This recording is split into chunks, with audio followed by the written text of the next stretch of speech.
أعوذ بالله من الشيطان الرجيم بسم الله الرحمن الرحيم ارجی ته ډیر مبارکباد زما ټیم دی اونر ما او ډیر کرکټ یو ډیر مزدار او ډیر سپورتس پرسنل مظاهره وکا او داسې د نور چې کوم د سمره سپیشلی نواز ډیر وندرفل گیم کو او دومره کراود او د کراود ډیر شکریا چې ارجی ټیم سپورت ثانک یو ویری مچ یره زه خو بداوي ما چې داسې میچونه نورم پکار دي او پکار دي چې داسې هر سطح باندې موږ داسې میچونه وکړو د سره دا فائدې چې تاسو پته نن سبا منشيات فروش ډیر زیات شوی دي او زموږ چې کم زلمه دي ډیر اساني سره د دې گرفت کې راشي نو د دې دا ټورنمنټس ډیر ښه ذریعہ ده چې موږ خپل زلمي مخکې مو باسو او د شیزونو نه بچ چمکني ټي موږ تاسو شکریا ادا کوو د سکانو په هر یو کې تاسو ډیر ښه قرباني کوي خپل ټایم ورکوي او د کلیو میسج د پازیټیو طریقې سره تاسو راسوي موږ څنګه ارباب شه بوله موږ د ټولو ته خواست کوو لکه ته نوجوان ته داسې مثبت دغه کې حصہ خلی او د غلطو لارو ځان ساتي نو موږ ته مخکې ویلو چې دا منشيات فروش او د جال ځان بچ کوي نو د سپورتس طرف ته راشي ټول ځان ډیره مهرباني چمکن ټي وي چې تاسو موږ ته د نوجوانانو له ټیم ورکوي او ان شاء الله موږ په دې ډیر زیات خوشاله یو چې د الکان د نشې نه دی خو متوجه دي خو دی او گیم کوي استاد ډیره شکریا دي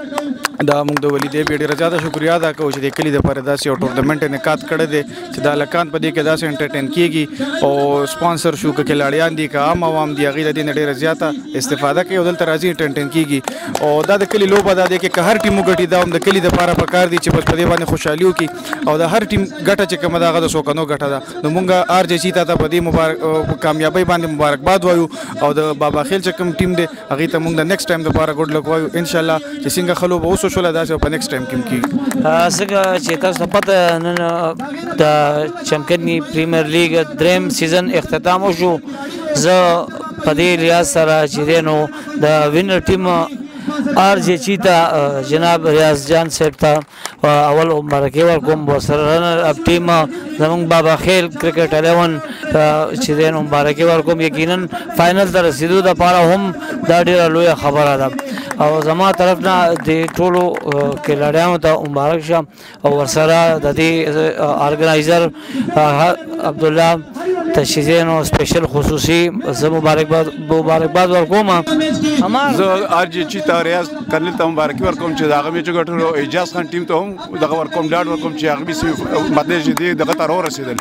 باقي دا عبد الله چې کوم دا گیم روان کړی دی دا ګراوند کې دا دریم کال روان کړی دی نو دا خلک